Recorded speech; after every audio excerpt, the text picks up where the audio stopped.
Apa yang kita lakukan sekarang, apa yang kita tanam sekarang, itu yang akan kita petik nanti. Tangan mencincang, bahu memikul. Apa yang ditanam, itu yang akan dipetik. Bapak ibu yang subuh ini membawa anak, sayang anak bangun-bangunkan, sayang anak pukul-pukulkan. Sayang anak bukan pukul karena marah, tapi karena ingin sayang. Maka tak boleh berbekas, tak boleh patah, tak boleh lebam, tak boleh pada alat vital.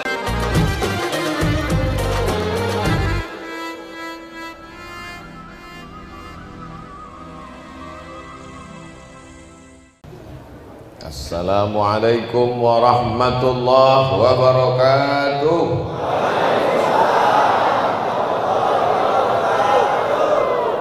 Alhamdulillah wassalatu wassalamu ala rasulillah sayyidina wa maulana Muhammad ibn Abdillah wa ala alihi wa sahbihi wa man da'a bi da'watihi wastanna bi sunnatihi ila yaumi liqa'i rabbih.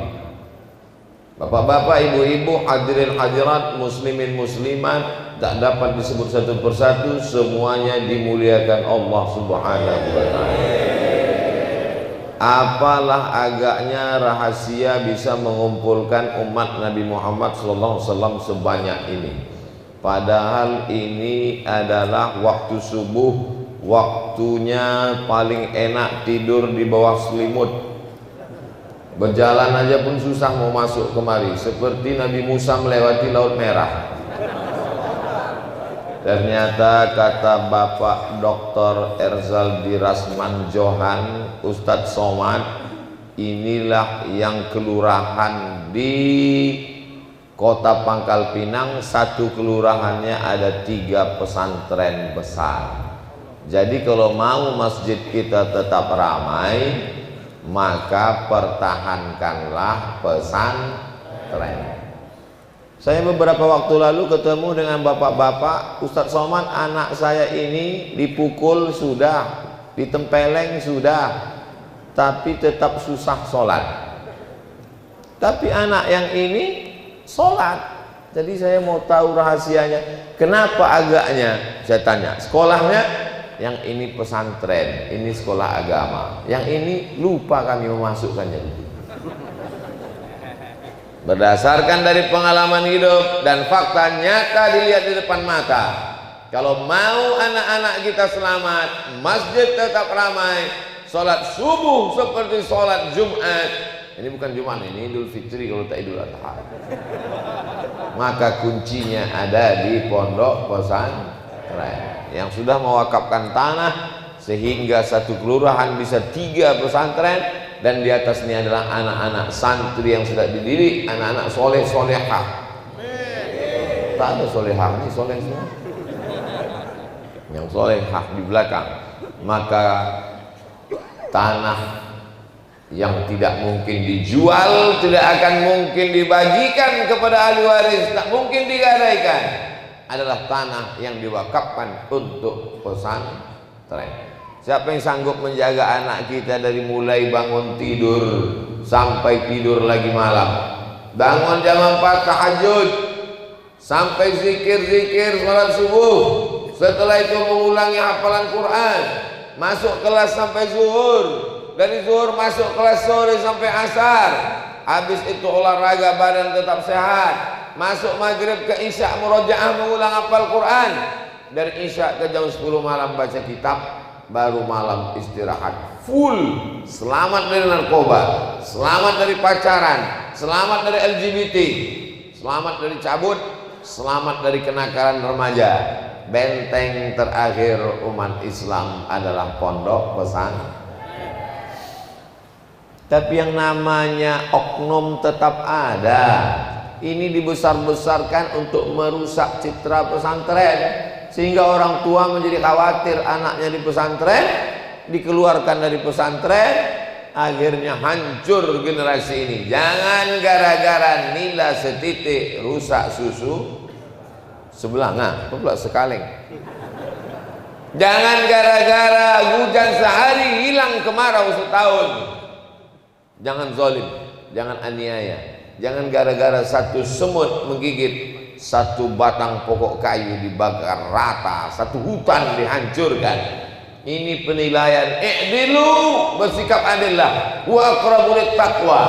Dengan adil itu kita akan lebih dekat kepada takwa. Saya sampaikan dimanapun, kapanpun, kepada siapapun, karena kita semua sayang pada umat dan bangsa ini. Betul? Di tempat lain sekarang sudah bingung karena masyarakat tak lagi mau menghormati alim ulama, ustadz, para habaib. Di sini Habib Mahdi bin Syihab ngasih tahu, tolong jangan salaman sama Ustadz Somad, dia sudah hampir meninggal dunia kecapean. Tolong salamnya musafahatul qulub, hatinya saja. Kenapa? Karena anak-anak kita diajarkan mamin muslimaini, dua orang yaltaqiyani, berjumpa wa yatasafahani, berjabat tangan, illa ghufira lahuma, maka diampunkan dosanya.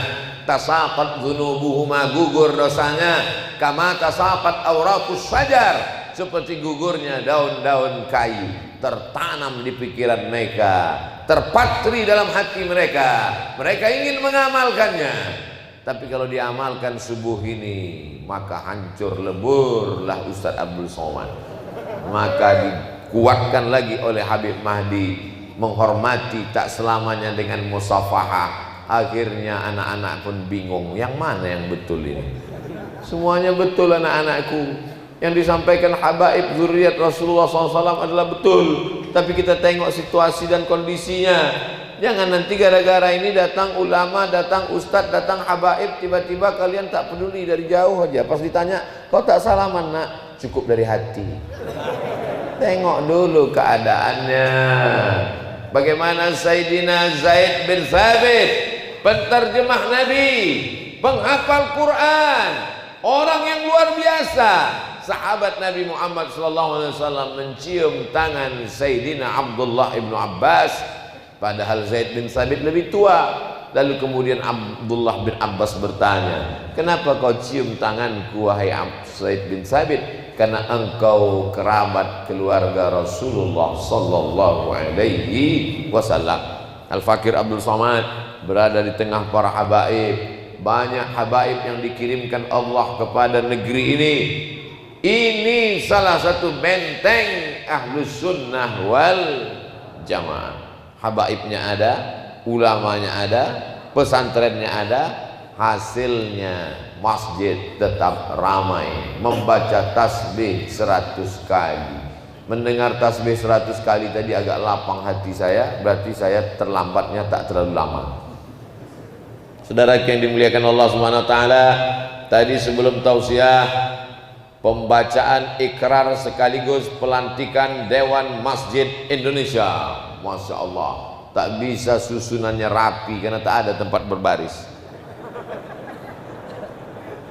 Mungkin selama pelantikan Dewan Masjid se-Indonesia baru tadilah yang kacau balau. Tapi di beberapa masjid pelantikan Dewan Masjid Indonesia rapi, saking tak ada jamaah. Mana yang lebih bagus? Tidak jelas barisnya karena jamaah saking penuhnya, rapi karena jamaahnya tak ada. Kalau bagi saya lebih bagus yang tadi. Kenapa? Karena tujuan dari Dewan Masjid bukan pasukan tentara, Dewan Masjid bukan barisan polisi, Dewan Masjid bukan menteri yang mau dilantik. Dewan Masjid tugas utamanya adalah meramaikan masjid. Hebatnya masjid raya kita, belum dilantik masjidnya sudah ramai. Jamaah yang dimuliakan Allah Subhanahu wa taala, di beberapa masjid saya lihat pengurus masjid, ketua, sekretaris, bendahara, pengawas, semuanya kalau disusun cukup untuk sholat Jumat. Saking banyaknya. Tapi apa yang terjadi di masjid? Imam, khatib, makmum, pasukan inti. Itu yang cuma ada. Pasukan naturalisasi, pasukan cadangan, semuanya sudah lari sejak Idul Fitri. Bahkan ditulis baleho besar-besar di depan masjid, berita kehilangan, jamaah sudah hilang sejak Idul Adha kemarin. Begitu habis pembagian kupon sampai sekarang belum dijumpai lagi. Tapi ternyata itu tidak terjadi di Pangkal Pinang. Abdul Somad melihat sendiri, menyaksikan sendiri, sampai bapak-bapak tak dapat tempat duduk di pintu. Masya Allah, tabarakallah. Begitulah mereka, sampai tangga-tangga dijadikan tempat duduk. Masya Allah, tabarakallah. Allahu Akbar. Keberhasilan tausiah bukan pada saat pengajian. Keberhasilan tausiah bisa dilihat subuh besok. Waktu Ustaz Somad datang ke Masjid Raya, Masya Allah, sampai selop kami hilang. Lihat subuh besok. Kalau terjadi perubahan, itulah hasil dari tausiah. Betul? Adapun yang sekarang ini adalah hasil dari didikan para habaib. Ini hasil dari pengajaran para alim ulama yang mereka tidak tampil ke depan, mereka tidak menampakkan wajahnya. Hasil pendidikan mereka. Inilah dia. Ini bukan jamaah Abdul Somad. Ini adalah jamaah para habaib, para alim, para ulama yang ikhlas, yang tulus mengajar ke surau, ke langgar, musola, 2-3 orang. Hasil yang mereka tanam berputih, bertunas, berbuah. Setelah buahnya matang, dikutip oleh Abdul Somad, dipetik dari pohon yang rindang, dipoto, diupload ke Instagram, dan semua komen buah Abdul Somad, punya Abdul Somad. Padahal yang punya orang lain, Abdul Somad cuman menumpang memetiknya saja. Jadi yang dapat nama Abdul Somad. Akhirnya pas nanti mau masuk surga, kata malaikat, Abdul Somad, mohon maaf, amal kau sudah habis karena riya. Tapi saya tetap tak putus asa. Boleh jadi saya tak masuk surga karena amal saya, karena tak cukup. Tapi saya masuk surga karena doa jamaah yang lebih dari 40 orang ini. Mereka yang tulus ikhlas, mereka datang berlelah-lelah, berletih-letih. Mereka tulus ikhlas bangun pagi-pagi sampai kemari, tak sempat masuk, duduk di belakang, tak dapat tempat duduk. Abdul Somad yang datang lambat disediakan, Masya Allah, sofa siapa dibawa kemari. Saudara yang dimuliakan Allah Subhanahu wa Ta'ala, kita pertahankan istiqomah sholat berjamaah ini. Berawal dari keterpaksaan, paksa-paksakan diri. Itulah mengapa 40 kali tak tinggal takbiratul ihram pertama, diselamatkan hatinya dari kafir dan munafik. Siapa yang tak tinggal takbiratul ihram 40 hari, 40 kali, 40 hari apa 40 kali Pak Ustadz? 40 kali. Itulah mengapa kita pergi ke Masjid Nabawi, dibuatkan program khusus namanya Arba'in. Arba'in 40 kali takbiratul ihram tak tinggal, maka dicapkan ke dalam hatinya dia sudah kuat, maka insya Allah itu kita laksanakan. Tapi ingat, 40 kali menanamkannya baru tertanam. 2 kali ditinggalkan langsung mati. Menanamkannya lebih sulit, mematikannya lebih mudah. Benihnya dimasukkan ke tanah, disiram, dipupuk, bertunas, hijau, tumbuh, tapi kumannya banyak. Ada yang menggigit akarnya, ada yang memakan batangnya, ada yang memakan pucuknya, ada yang menggigit daunnya. Kering, kerontang sebelum berbunga dan berbuah. Maka mesti dijaga terus.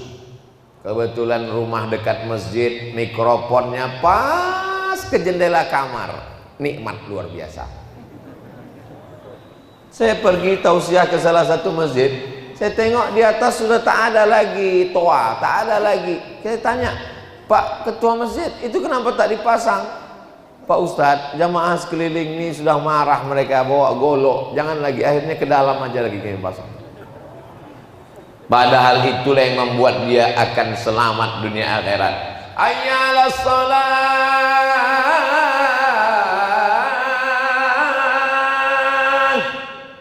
masuk ke pangkai jantung, langsung terbangun dia. Ini sudah 3 handphone dipasang, tak juga bangun. Paksa pergi tukang jam mencari jam yang bisa menyipak jam 4 pagi. Saudara yang dimuliakan Allah Subhanahu wa taala, punya tanah di dekat masjid, punya rumah dekat masjid, langkah kaki pertama menghapus dosa, kedua mengangkat derajat. Ini kenikmatan luar biasa. Doakan anak-anak kita termasuk orang yang memakmurkan masjid. Sab'atun yuzilluhumullah, ada 7 orang yang dapat naungan Allah. Yauma la zilla illa zilluh, hari itu tak ada atap, tak ada kubah, tak ada tenda, tak ada payung. Siapa yang akan mendapatkan naungan? Rajulun, ada 1 orang. Bagaimana dia? Qalbuhu mu'allaqun fil masajid, hatinya tergantung di masjid. Badannya boleh di kantor, badannya boleh di mabes, badannya boleh di pasar, badannya boleh di mall, tapi hatinya tergantung di masjid. Kalau sudah didengarnya suara azan, maka dia langsung segera, bahkan menunggu azan, duduk di masjid menunggu azan. Pak, kenapa cepat, kata cleaning service masjid? Saya mau sholat Jumat, ini baru jam 11 Pak, rupanya salah setel jam. Saya bukan salah setel jam, saya mengamalkan sunnah Nabi Muhammad SAW, menunggu sholat. Kebanyakan orang sekarang sholat itu pula menunggu dia. Usolli fardhu zuhri 4 rakaatin adaan jam 2.55. Bukan main lagi wajahnya. Inna sholati wa nusuki wa mahyaya wa mamati lillah. Kata malaikat, kau serius apa bercanda? Yang 255 kau katakan hidupku matiku untuk Allah. Kalau atasanmu menelpon, datang besok jam 7 ya, siap. Jam 6.50 sudah standby, setengah 7 sudah datang. Tapi begitu panggilan Allah, hayya 'alas salah, salat kita bro, waktu masih panjang. Itulah gunanya Allah membuat waktu itu panjang, supaya Islam ini mudah. Pandai pula dia berceramah. Ayul amal ahabbu ilallah, apa amal yang paling disukai Allah wahai Rasulullah sallallahu alaihi wasallam? As-salatu ala waqtiha, salat di awal waktu. Apalagi di masjid yang kita cintai ini, Masya Allah tabarakallah. Apa tadi disampaikan? Subuh tadi membaca alif lam mim tanzil, sujud tilawah, ayatnya sajadah, sujudnya tilawah, bertasbih pula 100 kali. Dari mana datang hitungan-hitungan 100.000 ini? Wallahi, kata Nabi, wallahi demi Allah, inilah astaghfiru ila rabbi wa atubu ilaih, aku beristighfar, bertobat, minta ampun kepada Allah mi'ata marrah, 100 kali sehari semalam. Itulah dalil boleh membuat hitungan 100. Kenapa? Nabi sendiri menyebut 100. Lalu kalau ada orang yang sampai 1000, 2000, Nabi tak pernah membuat 1000. Siapa yang membuat 1000 berarti masuk neraka. Kalau tidak dibuat, Nabi bid'ah. Ada sahabat Nabi namanya Abu Hurairah, masuk Islam tahun ke-7. Hafalan hadisnya 5.000 sekian, paling banyak di antara sahabat Nabi. Dia sebelum tidur malam mengambil tali. Payah saya ngasih contoh karena mikrofon ini tak bertali pula. Diambilnya tali, disimpulnya al-fa'uqdah, 2.000 simpul tali. Diambilnya tali, disimpulnya 2.000. Setelah 2.000 simpul sebelum tidur malam, ditariknya 2.000 simpul itu. Subhanallah, subhanallah, subhanallah, subhanallah, subhanallah. Sahabat Nabi Abu Hurairah sebelum tidur malam bertasbih 2.000 kali. Karena belum ada tasbih sekarang, belum ada alat melobangi batu dan kayu, maka disimpulnya tali. Riwayat ini ada dalam kitab Syiar A'lam An-Nubala yang ditulis oleh Imam Az-Zahabi, biografi orang-orang soleh dan pilihan dari sejak zaman Nabi sampai zaman Imam Az-Zahabi. Jadi kalau ada orang mengatakan kalau tidak dibuat Nabi bid'ah masuk neraka, maka Abu Hurairah pun masuk neraka. karena membuat 2000 simpul tali tak pernah disuruh, tak pernah dibuat, tak pernah diajarkan Nabi Muhammad sallallahu alaihi wasallam. Tak semudah itu membid'ahkan orang, guys. Orang belajar berpuluh tahun baru mendapat kaidah. Kalau bertentangan dengan Quran, bertentangan dengan hadis, bertentangan dengan qiyas, bertentangan dengan ijma', bertentangan dengan dalil, maka baru dia bid'ah. Adapun perbuatan yang tak dibuat Nabi, tidak bertentangan dengan Quran, tidak bertentangan dengan sunnah, tidak bertentangan dengan qiyas, tidak bertentangan dengan ijma', maka dia adalah, kata Imam Syafi'i, yang membagi ini Imam Syafi'i, namanya bid'atu huda, namanya adalah bid'ah hasanah. Dibagi oleh Imam Asy-Syafi'i, dijelaskan oleh Imam An-Nawawi, dilanjutkan oleh Imam Ibnu Hajar Al-Asqalani, dikuatkan lagi oleh Imam Jalaluddin Abdurrahman As-Suyuti. Imam Syafi'i, Imam Nawawi, Imam Ibnu Hajar Al-Asqalani, Imam As-Suyuti. Itulah para imam ahli hadis, ahli fikih, dan imam ahlus sunnah wal jamaah. Di mana umat Islam belajar ini? Di pesantren. Dulu masuk pesantren tak mau, baca kitab tak mau, mondok tak mau, ngaji tak mau, sibuk cari duit. Setelah dapat duit, punya rumah, nikah, baru mau ngaji. Baca kitab tak paham, mau belajar serius susah. Akhirnya datang pengajian, judul pengajiannya 5 jari, kalau tidak dibuat Nabi bid'ah. Itulah ngaji paling enak. Saudaraku yang dimuliakan Allah Subhanahu wa taala. Orang di jalan sudah sibuk dengan macet, di kantor sudah sibuk dengan kerja, di rumah sudah sibuk dengan urusan rumah tangga. Dia ke masjid mau mencari ketenangan. Tiba-tiba sampai di masjid pun dia tak tenang. Lalu di mana dia lagi mencari ketenangan? Keluar dia di masjid, masuk dia ke karaoke, nyanyi dia lagi. Disinilah sumber ketenangan. Tapi kita insya Allah mendapatkan ketenangan di dalam masjid. Allahumma salli ala sayyidina Muhammad wa asghili zalimin bizalimin wa akhrijna min bainihim salimin wa ala alihi wa sahbihi ajma'in. Sallallahu rabbuna ala nuril mubin Ahmad al-Mustafa sayyidil mursalin wa ala alihi wa sahbihi ajma'in wa ala wa sahbihi ajma'in.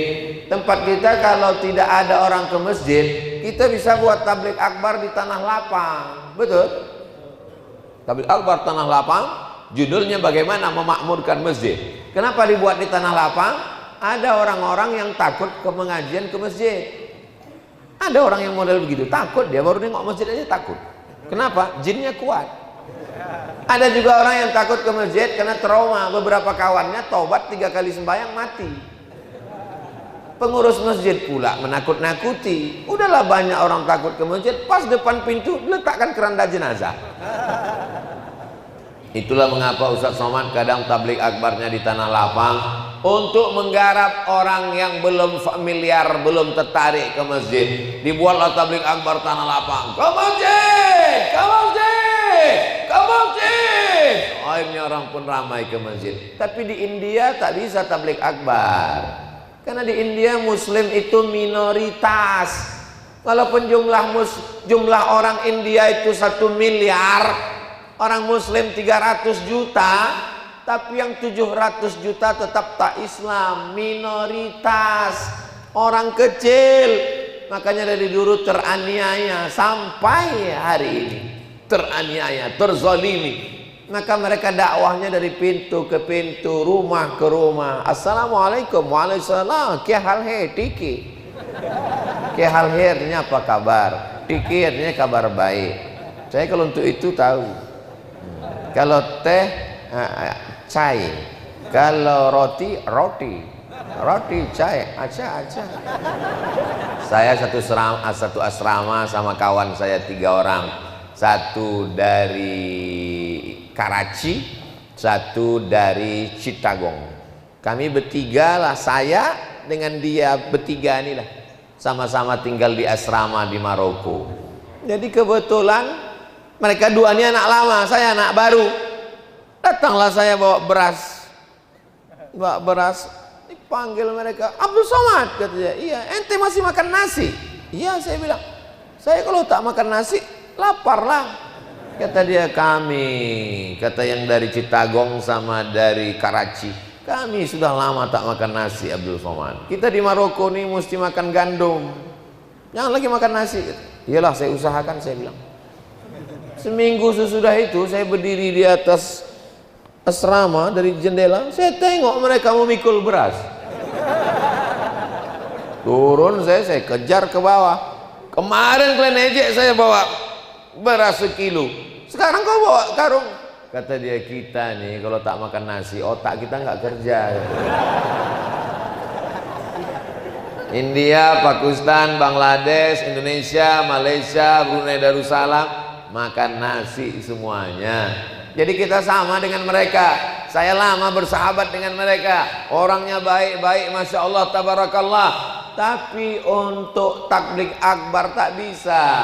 Maka datanglah seorang ulama namanya Maulana Ilyas. Maulana Ilyas ini risau dengan umat yang tak lagi ke masjid. Akhirnya dia diiktikaf di Taman Raudhah Masjid Nabawi. Ma baina baiti wa minbari, antara rumahku dan mimbarku. Ini mimbar Nabi, di sana rumah Nabi. Antara mimbarku dan rumahku, Raudhatun min riyadil jannah, ada satu dari taman-taman surga. Akhirnya dia beriktikaf lama, mau mencari ilham bagaimana berdakwah yang cocok. Mau tabligh akbar tak bisa, mau ceramah tak bisa. Akhirnya dia berjumpa dengan Nabi Muhammad sallallahu alaihi wasallam. Kata Nabi, pesannya pendek saja, kau berdakwah macam dakwah aku dulu. Setelah dia terbangun, dia bingung, macam mana berdakwah macam dulu? Pas macam dakwah Nabi dulu. Bisa Nabi tabligh akbar macam ini? Mana bisa, langsunglah ditangkap Abu Jahal, Abu Lahab. Jadi kalau Bapak Ibu dengar berita saya tak bisa tabligh akbar di satu daerah, berarti di situ ada Abu Jahal. Tak bisa tabligh akbar macam ini, berdakwah macam aku dulu, kata Nabi. Akhirnya dia memahami makna berdakwah macam aku dulu adalah mengajak, mengetuk pintu ke pintu. Sejak itulah dia dengan murid-muridnya, Maulana Ilyas dengan murid-muridnya, mengetuk dari satu pintu ke pintu, mengajak orang. Assalamualaikum, waalaikumsalam. Dan murid yang mengetuk pintu ke pintu itu sampai ke kampung kita. Itulah yang menyebabkan orang kampung kita mengamuk, pintunya diketuk. Assalamualaikum Pak Haji. Waalaikumsalam. Ayo kita ke masjid Pak Haji. Saya yang bangun masjid itu. Karena saya yang bangunlah, maka saya tak mau ke sana lagi. Nah, ketuk pula satu lagi. Assalamualaikum Pak. Waalaikumsalam. Ayo kita ke masjid Pak. Kau belum sholat, belum lahir, aku ini udah haji tahu. Datang pula tukang memukul-mukul, kelempang. Assalamualaikum Pak Tukang. Waalaikumsalam. Dunia akan berakhir Pak Tukang, orang kaya mati, tukang-tukang mati. Ayo kita ke masjid Pak Tukang. Berhenti kau ngajak, kalau enggak aku lempar kau. Tapi dia tak pernah berhenti. Diketuknya pula pintu rumah polisi. Assalamualaikum. Waalaikumsalam. Kau kalau tak berhenti ngajak, aku tembak kepala kau. Besok datang juga lagi. Lama-lama Pak polisi ini pun dapat hidayah dan punya jabatan sebagai Kapolda. Selama dia jadi Kapolda di Riau, selama bertugas tidak pernah sholat subuh di masjid yang sama. Subuh ini masjid ini, subuh ini masjid ini, subuh ini masjid ini, subuh, sampai dia akhirnya pindah tugas ke kota lain. Dan selama dia menjadi Kapolda, setiap subuh di masjid tempat dia sholat ramai semua. Kenapa? Takut anak buahnya.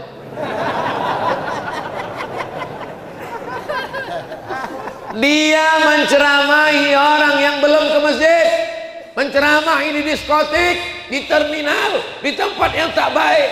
Setelah mereka kumpul di masjid ramai, barulah protokol berdiri. Mari kita dengarkan tausiah yang akan disampaikan oleh Al-Mukarram Datuk Seri Ulama Setia Negara Profesor Dr. Abdul Somad LCD SA PhD entah apa-apa lagi.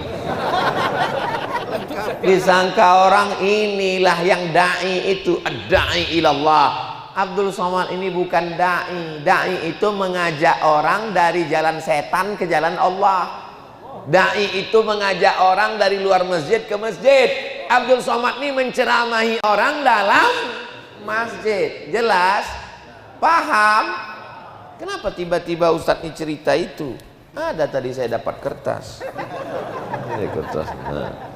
Ustadz, ada jamaah yang sering 40 hari 4 bulan meninggalkan keluarga, apa hukumnya? Itulah ceritaku tadi. Jadi Maulana Ilyas ini dari mana Pak Ustadz? Ada namanya Darul Ulum. Dar artinya rumah, ulum ilmu. Darul Ulum rumah ilmu. Semua ilmu di situ. Sekolah Darul Ulum ini letaknya di Deoban. Didirikan oleh seorang ulama namanya Maulana Qasim. Maka sampai hari ini yang menjaga sanad sampai ke Sahih Bukhari, sanad sampai ke Sahih Muslim, sanad sampai ke Sunan Abi Dawud, sanad sampai ke Sunan Tirmizi, sanad sampai ke Sunan Nasai, sanad sampai ke Sunan Ibnu Majah, sanad sampai kepada Muwatta Malik, sanad sampai kepada Musnad Ahmad bin Ambal, sanad sampai kepada Sunan Ad-Darimi. Yang masih istiqamah memegang sanad hadis adalah Darul Ulum Deoban. Kebetulan waktu saya ke Sudan, yang menyidang disertasi S3 saya, beliau orang Sudan, tapi mengambil sanad hadisnya dari Darul Ulum Deoban. Pendiri Darul Ulum tadi namanya Maulana Qasim, salah satu murid Maulana Qasim, Maulana Ilyas. Maulana Ilyas inilah bersama para alim, para ulama berijtihad. Kalau diharapkan ulama, ustadz yang datang ke kampung, keluar kampung, ke hutan, bagaimana? Maka dicarilah orang-orang yang mampu. Ada mampu? Iya. Berapa hari bisa keluar? Setelah bermusyawarah dengan istri dan keluarga anak-anak, ekonomi cukup mapan, saya 3 hari. Kamu? Saya sudah ini cukup insya Allah. Tak boleh lebih 4 bulan. Karena itulah batas kemampuan manusia untuk meninggalkan keluarga. Mereka ini bukan orang jahil, bukan orang bodoh. Belajar hadis, belajar fikih, belajar usul fikih, membaca kitab kuning. Alim, bukan dihasilkan. Bahwa ada namanya oknum, ya. Tapi apakah karena satu oknum lalu kita generalisir semua orang? Tidak. Satu oknum yang berbuat, kenapa pula semua disalahkan? Kemarin saya ceramah ke satu daerah, di depan kan ada poreder, jadi kaca terbuka, saya dengar masyarakat sekeliling, buka jalan, sambo lewat gitu. Apa pula semua polisi dikatakan sambo? Jadi memang kita terjebak pada mengeneralisir. Ada satu orang kasus karena tak suka, lalu semua dikatakan salah. Semua orang bersorban salah. Semua orang berjenggot salah. Semua orang yang berdakwah salah. Kita tidak adil menilai orang. Berjenggot itu sesat. Nabi Muhammad SAW berjenggot. Bersorban sesat. Nabi Muhammad SAW bersorban. Ustaz kenapa tak berjenggot? Belum tumbuh. Saudara yang dimuliakan Allah SWT, bersiwak sesat. Nabi SAW bersiwak. Kalau tak sanggup melaksanakan sunnah, jangan ejek orang membuat sunnah Rasulullah SAW. Saudara yang dimuliakan Allah, ini kadang mengejek walaupun sambil ketawa. Aku tengok kau sejak berjenggot ini macam kambing ku tengok. Untung kawannya orangnya tak emosional. Orang kalau emosi bawaannya mau berantem, dia tak emosional, dia lembut aja. Aku berjenggot kambing, kau tak berjenggot anjing. Saudara yang dimuliakan Allah Subhanahu wa taala, bagaimana kita mau berdamai ke masjid kalau kita tidak bisa mendamaikan dengan saudara kita? Tuhannya satu, qul huwallahu ahad. nabinya satu, Muhammadur Rasulullah. Kiblatnya satu, fawalli wajhaka syatral Masjidil Haram. Tapi dalam masalah ibadah, masalah berpakaian, ada yang pakai celana panjang, ada yang pakai jubah, saya pakai sarung. Tak ada kami saling menyalahkan. Kalau yang pakai jubah menyalahkan yang bersarung, yang sarung menyalahkan yang bercelana panjang, yang ketawa yang berkolor. Saudara ini selama menutup aurat. Dan saudara-saudara saya ini Masya Allah tabarakallah, saya selalu malu dengan mereka. Kenapa? Mereka berdakwah lillahi ta'ala. Abdul Somad tausiah pakai baleho besar, baru di Masjid Raya ini yang tak pakai baleho. Abdul Somad tausiah disambut dengan panitia ramai, padahal ini hanyalah syiar untuk menunjukkan kepada orang dalam dan orang luar. Orang dalam yang ragu-ragu, yang goyang-goyang, yang goncang-goncang imannya.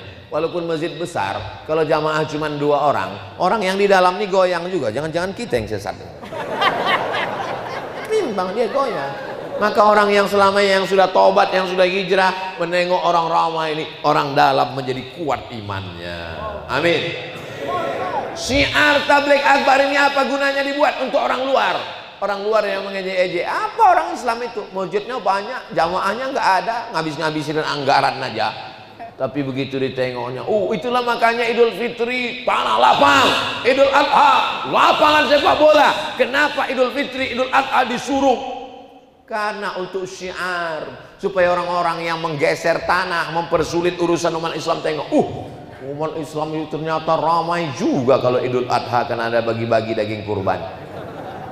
Saudaraku yang dimuliakan Allah Subhanahu wa Ta'ala, mari kita ajak tetangga depan rumah yang belum ke masjid, tetangga samping rumah. Kalau kau memang gagah, kau perkasa, berotot, berkuasa, ajak orang depan rumah. Mulutmu akan ditanya di hadapan Allah, pernah tak mengajak orang sholat berjamaah ke masjid? Saya Pak Ustadz tak sanggup ngajak Pak Ustadz. Kalau tak sanggup, kirimkan aja video Ustadz Somad ke nomor grup-grup WhatsApp. Mudah-mudahan mereka terbuka pintu hatinya. Amin. Kalau sudah diajak didoakan, didoakan, tak juga terbuka pintu hati, kita doakan terbuka pintu liang lahat.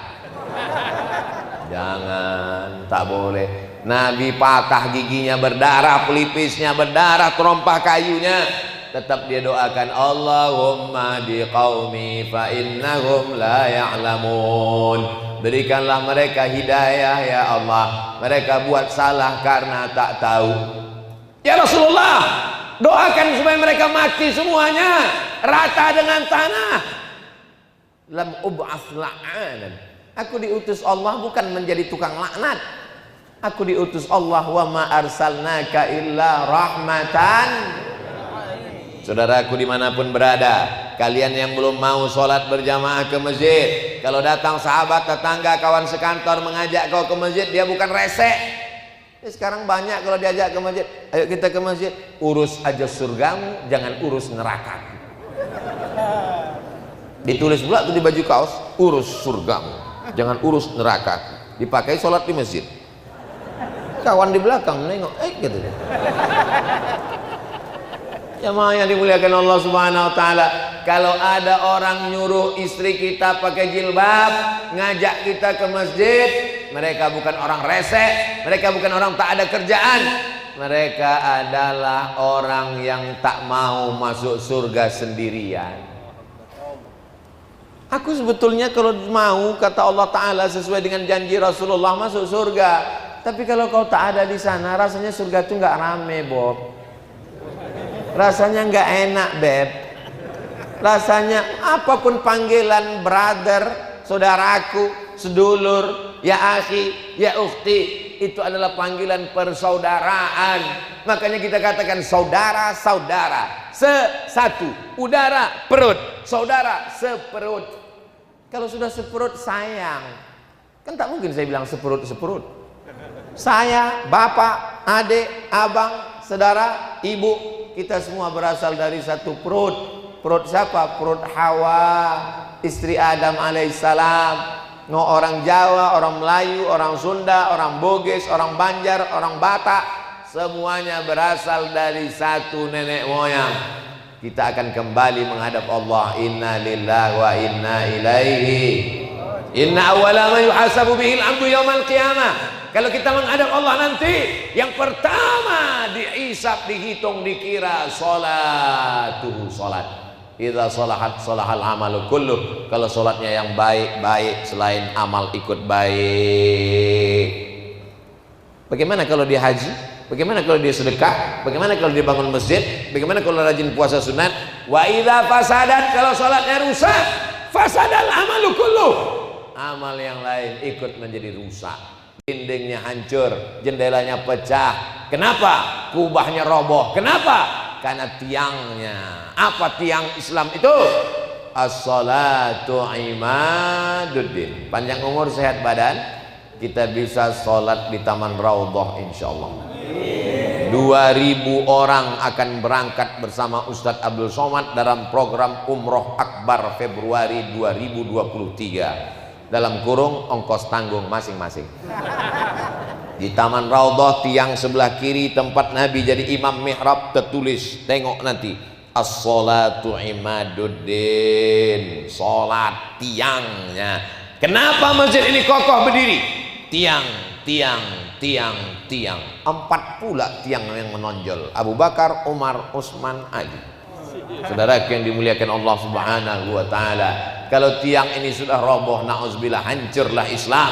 Islam hanya tinggal nama, Islam hanya tinggal sejarah, Islam hanya tinggal slogan. Karena sholat tak dilaksanakan. Dari kecil terlonjak-lonjak, sudah besar terbawa-bawa, sudah tua terubah tidak. Maka bawalah anak ke masjid. Anak-anak jangan ke masjid, anak-anak ribut, maka dibuat anak-anak di atas. Oh, anak-anak santri kita di atas Pak Ustadz, dimuliakan. Ibu-ibu di mana? Ibu-ibu di belakang. Kenapa ibu-ibu tak dibuat di dalam? Karena kalau sampai ibu-ibu di dalam, banyak anak muda yang tak fokus. Sikit-sikit nengok, sikit-sikit.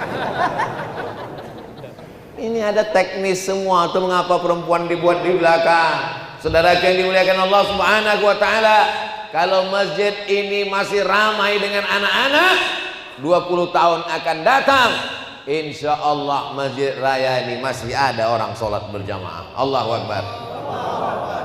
Ada anak-anak terkantuk-kantuk lah dia. Anak-anak di bawah, ada anak-anak.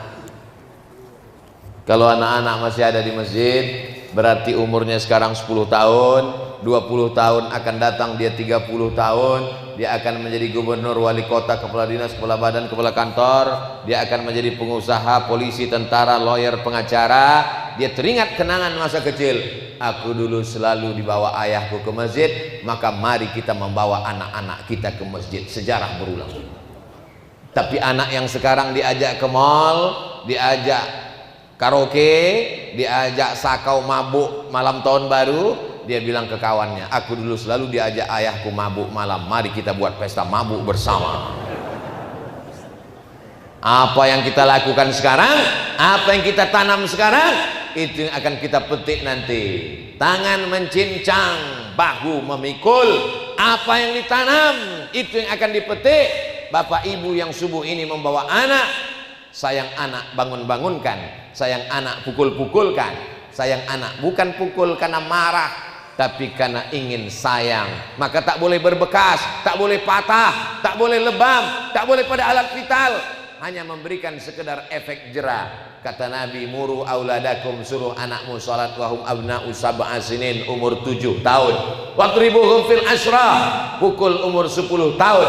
Bukan pukul marah, tapi pukul supaya dia salat. Kita ingin bangun kita tengah malam, ketika kita tengok pintu kamarnya terbuka. Kenapa pintu kamarnya terbuka? Kenapa anak ini belum tidur juga jam 2 malam, besok mau berangkat lagi pengajian. Begitu ditengok pintu kamar, rupanya terdengar suara Bismillahirrahmanirrahim, Ar-Rahman. Itu tak terbayar dengan apapun. Kalian yang anak-anak muda belum nikah, makanya jangan terlalu lama jomblo, cepat punya anak. Nanti kalian rasakan. Itulah makna doa Rabbana min azwajina wa dzurriyyatina qurrata a'yun. Berikan kami keturunan yang sejuk dipandang mata. Saya Pak Ustadz, ini kata jamaah, saya Pak Ustadz, habis harta saya ini semua biarlah Pak Ustadz, tak terbayar sejuknya mata dan hati saya menengok anak-anak saya ini sholat, anak laki-laki sholat, anak perempuan berjilbab panjang, mencium tangan, taat pada orang tua. Tapi kalau sudah menengok anak bercelana sempit, baju terbuka, rambutnya macam sarang tawon, diikat pula macam-macam, dicat 3 warna, duit habis, apalah gunanya mengandung 9 bulan 10 hari, menyusukan 2 tahun lamanya, sia-sia, tak bermakna. Mudah-mudahan anak-anak kita semuanya menjadi anak-anak yang soleh dan solehah. Pak Ustadz, ketika saya membaca Asmaul Husna, pada bacaan Ya Nur berulang-ulang, Ya Nur, di situ kuburan terbuka dan pasirnya jadi merah, jadi api, panas, terkejut dan takut, ngeri. Saya bayangkan bagaimana nanti manusia masuk ke dalam kubur. Saya seorang nenek pernah bertemu Ustadz dalam mimpi, bersalaman dan berbincang. Oh, ujungnya nih yang boleh minta nomor handphone Ustadz, minta nomor handphone tim, nanti ada yang mau ibu tanyakan, saya jawab pakai voice mail, pokok apa saja kasih tahu sama tim ini menyampaikan semua insya Allah. Adapun tentang kita melihat dalam mimpi, kata Imam Ibnu Sirin, apa takwilnya kalau kita mimpi jumpa Habib, jumpa ulama? Berarti kita sejalan dengan Habib itu. Kalau yang jumpa kita itu adalah Habib, ulama, berarti kita sejalan dalam Ahlus Sunnah wal Jamaah. Kalau antara tidur dan jaga, dibilang tidur tidak, dibilang jaga tidak, tiba-tiba nampak terskelebat, nampak kuburan, nampak masjid. Kubur itu apa maknanya? Kubur artinya nasihat sesuai dengan ayat Alhaakumut takasur hatta zurtumul maqabir, supaya kita jangan lalai dengan kehidupan dunia, ingat kubur. Tapi jangan gara-gara ingat kubur balik dari sini bawaannya mau mati aja. Saya tak mau orang Pangkal Pinang lalu ekonominya turun gara-gara ceramah Abdul Somad, toko-toko tutup, kebun-kebun ditinggalkan. Pasti tanya, kenapa toko ditinggal, kebun ditinggal? Kita semua akan mati.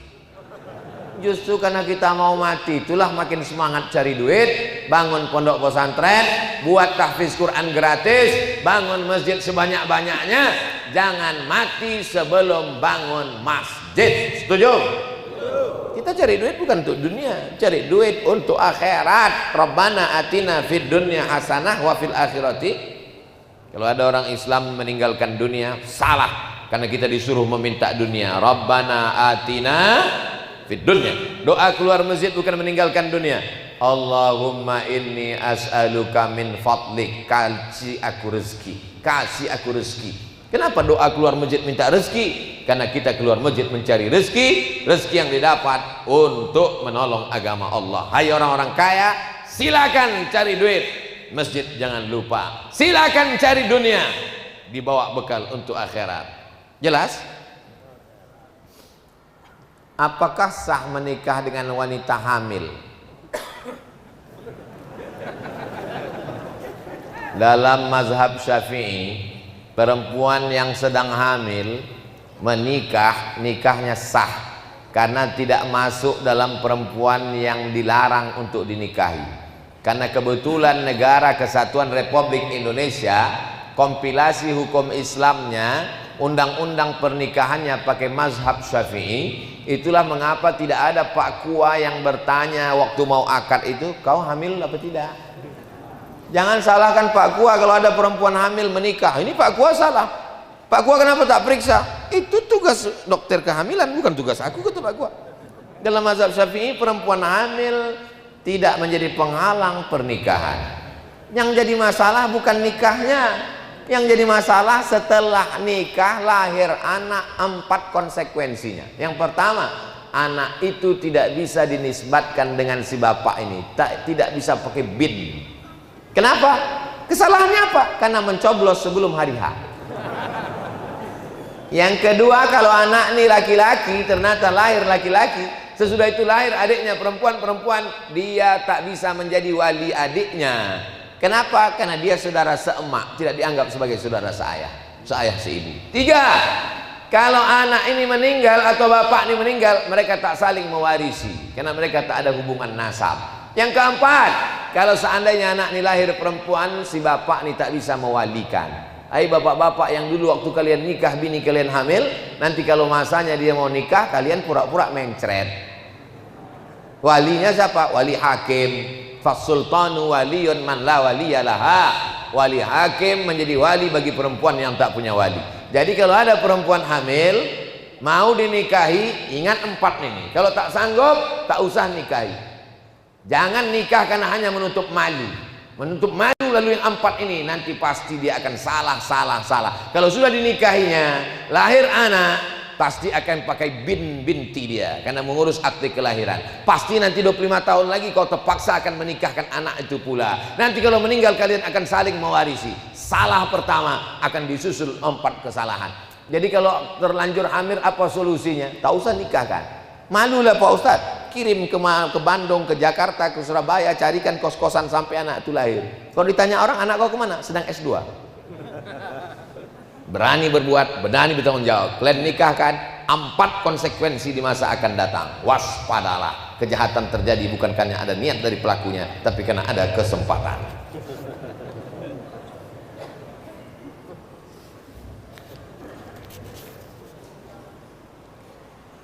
Saya punya tanah 5.000 meter, diambil tetangga 2.000 meter. Pertanyaan saya, apakah tetangga saya berdosa? Ini bertanya apa curhat? Siapa yang menggeser sempadan tanah qaida shibrin, sejengkal, ini sempadan tanah, digesernya sejengkal, tuwiqa, maka nanti di akhirat lehernya akan dililit min sab'i aradin, 7 lapis tanah. Sejengkal 7 lapis tanah. Ini bukan sejengkal, 2.000 meter. Siap-siaplah leher kau dililit meter. Ini kan akhirat. Orang sekarang tak takut sama akhirat, malah nantang dia. Mana malaikat? Mana? Maka dalam Islam tidak hanya hukum akhirat, ada hukum di dunia. Kita tinggal di negara kesatuan Republik Indonesia, negeri ini negara hukum. Lapor, buat BAP di Polda, Polres, Polsek, Polda kan tuntut ini di pengadilan supaya balik. Kalau ada orang mengambil tanah kita, mengambil harta kita, jangan diam. Kalau kita diam, berarti kita membiarkan dia makan haram. Anak bapak diganggu orang, biar aja lah, tak apa-apa, saya ikhlas. Itu bodoh, bukan ikhlas.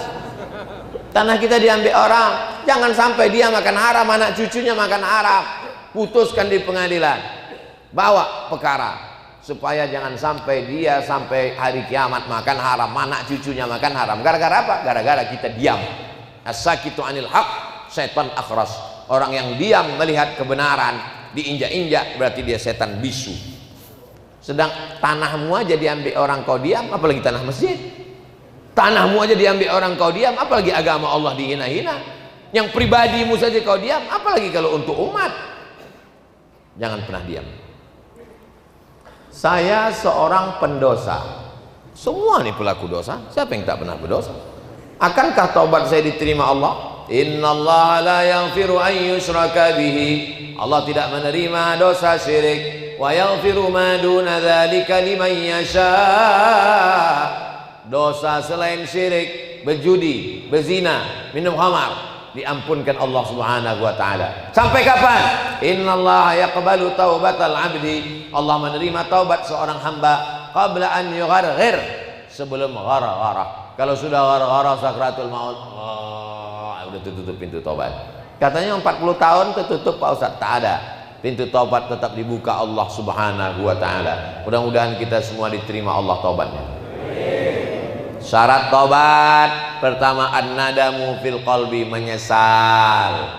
Setelah menyesal, al-iqraru bil lisani, ucapkan dengan lidah. Astaghfirullahalazim, astaghfirullahalazim, astaghfirullahalazim alladzi la ilaha illa huwal hayyul qayyum wa atubu ilaih. Yang ketiga, al-itmaru alla ya'uda ilaihi abadan, tekad kuat untuk tak balik kepada perbuatan dosa untuk selamanya. Paling bagus tata cara sholat, mandi taubat. Mandi dulu. Setelah mandi taubat, sholat sunat taubat 2 rakaat. Setelah itu wa atsbi'il hasanat sayyi'atal hasanata tamkuha. Yang dulu salah, dulu kaki dilangkahkan ke diskotik, sekarang kaki melangkah ke masjid. Dulu uang dipakai beli khamar, ganja, sabu-sabu, narkoba, sekarang dipakai untuk tahfiz Quran, pondok pesantren dan masjid. Dulu mata menengok yang haram, sekarang dipakai untuk memandang para habaib alim ulama membaca Quran. Dulu telinga dipakai mendengar musik, sekarang telinga dipakai mendengar sholawat. Dulu dipakai tangan buat maksiat, sekarang tangan mengusap kepala anak yatim. Orang yang bertaubat diterima Allah. Datanglah zaman Bani Israel, seorang pembunuh sudah membunuh 99 orang. Ditatangnya pendeta Bani Israel. Pendeta, ya, aku sudah membunuh 99 orang. Apakah Tuhan mengampuni dosaku? Kata pendeta Bani Israel, dosamu tidak terampuni. Diambilnya pisau, kalau begitu kau yang ke-100. Agama Islam membuka pintu taubat seluas-luasnya.